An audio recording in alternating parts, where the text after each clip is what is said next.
Hi mga madam, another day, another vlog. Samahan nyo kami sa aming kaganapan dito sa island. First day nga ng January 1, kaya biglaan na naman yung mga planuhan. Pansin ko lang talaga, yung biglaan na planuhan ay matutuloy talaga. January 1 nga ay sarado ang aking tindahan. Kaya very active na naman si madam sa aming group chat. Malapit na kami sa island nang biglang may kumatok sa taas ng sasakyan. Sa sobrang lakas ng katok niya ay napahinto nga kami.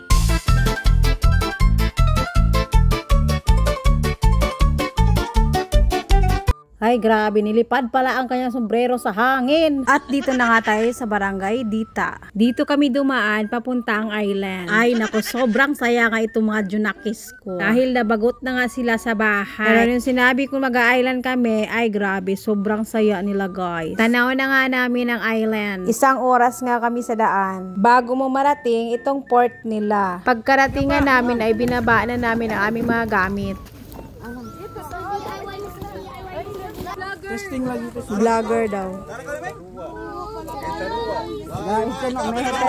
Hindi nga kami magkasya sa sobrang dami namin. Kaya nakadalawang balikan itong bangka na sinasakyan namin. Kakaiba din ang trip nitong aking kaharap. Imbis na isuot ang life jacket, ay ginawa ba naman itong panakip sa araw. Oh, Pak, sino ka dyan? Galing sa port nga, 15 minutes takbuhin itong island. Kaya marami ka talang makikita ang iba't ibang island. Ang Siromon ay kabilang sa 11 island na isa sa pinakasikat na tourist spot dito sa Zamboanga City. At marami na rin mga turista ang pumupunta rito. Kahit ilang beses na akong bumabalik dito, ay hindi pa rin talaga nakakasawang pagmasdan itong island. Pagkaratingan namin ay napansin namin meron nang nauna sa amin. May mga mangingilang-ilang tao nga lang. Unlike doon sa city talaga, ay very crowded talaga yung mga beach. Kanya-kanyang hakot na nga ang mga person. 8:30 nga kami nakarating dito sa island. Kaya medyo mahaba-haba talaga ang aming bandingan. Dali-dali na nga namin binaba ang aming mga gamit para makapaghanda na sa aming pananghalian.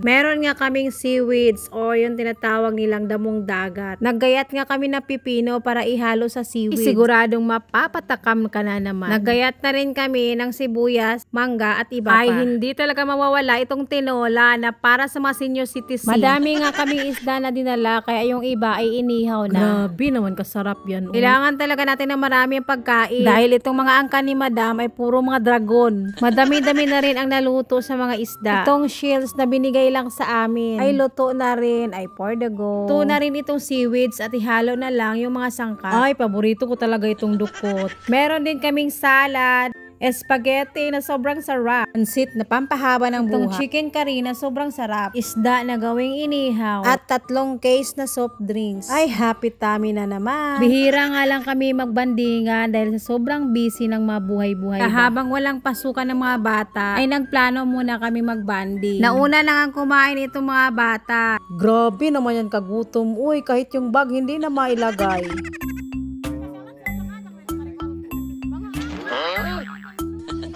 Tatlong beses nga itong nilipat ang aming mesa. Paano ba naman kasi lagi natatamaan ng araw? Buti na lang ay maraming portions itong si madam ay for the go. Luto na rin itong inihaw. Ay siguradong maparami na naman itong si madam. Napakaganda nga ng panahon yung dumating kami dito. At hindi rin maalon yung dagat. Kaya sobrang nag-enjoy talaga ang mga bata. Hindi nga alintana itong mga batang to ang init ng araw. Ito nga pamangkin ko ay hindi daw siya makakita dahil mainit daw ang araw. Diba? Hindi naman halata na nag-i-enjoy ka dyan. Nung nagutom na nga kami sa Kakalangoy ay kain na naman again ang mga person. Pangilang plato na kaya yan madam. Sabi ko mga batang to, hindi alintana talaga yung sikat ng araw. Paniguradong tulog agad ito pag uwi sa bahay. Gusto pa nga namin pumunta sa kabila guys, kaso napagod na yung mga kasama namin kaya hindi na kami tumuloy doon. Sobrang maganda nga doon sa likod guys. Doon yung mga rock formation at mag-hiking ka doon sa tuktok ng bundok. Meron din crystal boat doon katulad ng yung sa Boracay. Meron din mga floating cottage doon at very instagrammable talaga yung view doon. Habang kami ay nagtitiktok ay panay naman ang tawanan namin. Ano ba naman kasi nakikita sa shadow yung matchan namin. O diba palaki yan ang chan. Ano na lang talaga yung pinagagawa nito ni madam. Sobrang saya talaga ng banding namin.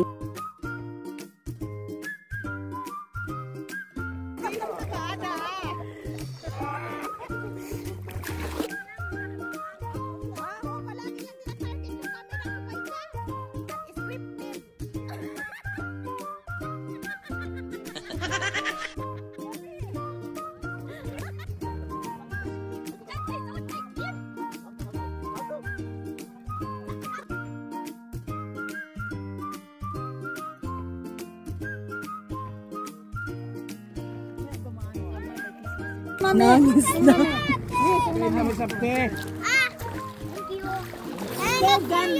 Nanghahamon nga itong pamangkin kong mataba na maglangoy. At umiiyak siya pag siya ay natatalo. Paano ba naman kasi makalangoy yung tiyan na ay naka-stack na doon sa ilalim ng buhangin? Oh, di ba? Naghahamon na naman ulit. Okay na, 1, 2, 3, go!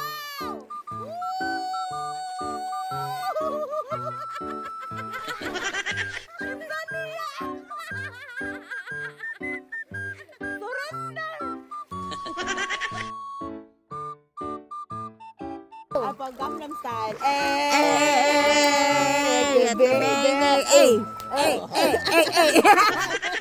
At hanggang dito na lang guys. See you on my next vlog. Bye!